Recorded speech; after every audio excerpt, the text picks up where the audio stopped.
ಅರಣ್ಯವಾಸಿಗಳ ಅರ್ಜಿ ಪುನರ್ ಪರಿಶೀಲನೆ ಜರುಗಿಸದೆ ಕೇಂದ್ರ ಸರ್ಕಾರಕ್ಕೆ ಅರ್ಜಿ ತಿರಸ್ಕರಿಸಿರುವ ಅರಣ್ಯವಾಸಿಗಳು ರಾಜ್ಯ ಮುಖ್ಯ ಕಾರ್ಯದರ್ಶಿ ಹಾಗೂ ಅಧ್ಯಕ್ಷರು ಮತ್ತು ರಾಜ್ಯ ಮಟ್ಟದ ಅರಣ್ಯ ಹಕ್ಕು ಉಸ್ತುವಾರಿ ಸಮಿತಿಗೆ ಕಾನೂನಾತ್ಮಕ ಆಕ್ಷೇಪಣಾ ಪತ್ರದ ಮೇಲ್ಮನವಿ ಸಲ್ಲಿಸುವ ಅಭಿಯಾನಕ್ಕೆ ಶಿರಸಿಯಲ್ಲಿ ಅಕ್ಟೋಬರ್ 4ರಂದು ಚಾಲನೆ ನೀಡಲಾಗುವುದೆಂದು ರಾಜ್ಯ ಅರಣ್ಯ ಹಕ್ಕು ಹೋರಾಟಗಾರರ ವೇದಿಕೆ ಅಧ್ಯಕ್ಷ ರವೀಂದ್ರ ನಾಯ್ಕ್ ಹೇಳಿದರು. ಅವರು ಇಂದು ಕಾರವಾರ ಪತ್ರಿಕಾ ಭವನದಲ್ಲಿ ಆಕ್ಷೇಪಣಾ ಪತ್ರ ಮೇಲ್ಮನವಿಯ ಕರಪತ್ರ ಬಿಡುಗಡೆಗೊಳಿಸಿ ಮಾತನಾಡಿದರು.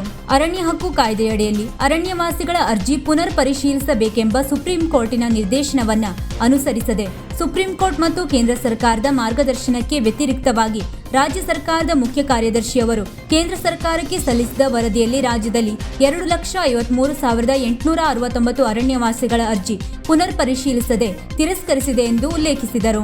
ವರದಿಯಲ್ಲಿ ಉತ್ತರ ಕನ್ನಡ ಜಿಲ್ಲೆಯಲ್ಲಿ 73,206 ಅರ್ಜಿ ತಿರಸ್ಕರಿಸಲಾಗಿದೆ.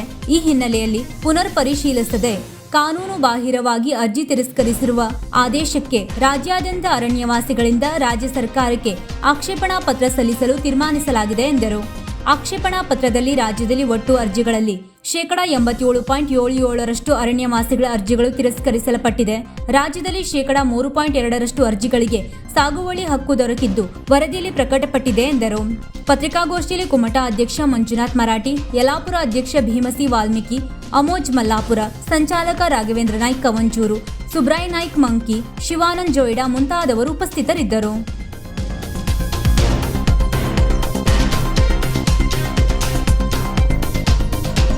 ವೀಕ್ಷಕ ಮಹಾಪ್ರಭುಗಳೇ, ನಮ್ಮ ಚಾನಲ್ ಅನ್ನು ಸಬ್ಸ್ಕ್ರೈಬ್ ಮಾಡಿ, ಶೇರ್ ಮಾಡಿ, ಪ್ರೋತ್ಸಾಹಿಸಿ.